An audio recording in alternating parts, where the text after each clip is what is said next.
Welcome to PC607 Shop Tool of the Week. We will be covering handheld grinder and bench grinder.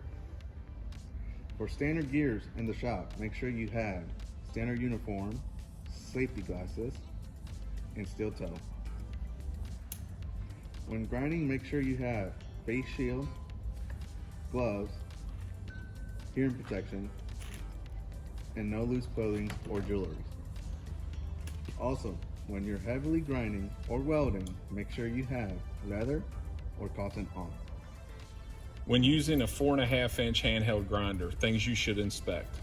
Number 1, the power cord. Make sure there are no cuts, frays, bare wires, or any electrical tape on these. Make sure the plug-ins are good condition and all plugs are there. Make sure that the guard is in place and working properly. Make sure your handle is in good working order. Lastly, check your on-off switch and your safety on your on-off switch to make sure it does not allow you to turn machine on unless engaging the safety. Lastly, if you are missing the guard on your grinder, you should not be using that grinder. Discard it and get rid of it. Next, when selecting a grinding wheel, cutoff wheel, or sanding disc, make sure that the speed of the grinder does not exceed the speed of the grinding wheel, the cutoff wheel, or the sanding disc. Make sure that the grinding wheel is in good condition, is not chipped, worn beyond use. The cutoff wheel, make sure that the edges are smooth. There is no missing hunks, chunks out of it, as we have had several incidences with these coming apart, and this is highly dangerous if they do.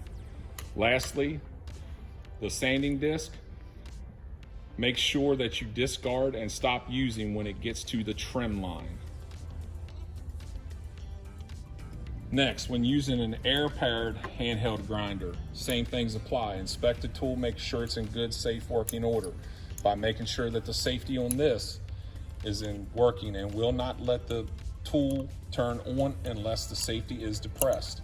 Make sure the guard is there. If the guard is missing on these, they are not to be used either. They should be discarded. Lastly, these spin at 20,000 RPMs. Make sure that the disc that you are using matches the speed of this. Alright, when use of a bench grinder, make sure the manual is intact, and with the grinder, make sure you check the cord, make sure there's no cuts, frays, make sure the grinder is fastened to the ground or fastened to a plate, make sure the switch is working proper condition, make sure the spark guards are intact, make sure the gap between the rest and the wheel is 1/8 of an inch or less. When replacing wheels, make sure you use the proper wheel with the proper RPM. And if your grinding wheel gets wet, make sure you discard it, replace it, as it will fly apart and do damage.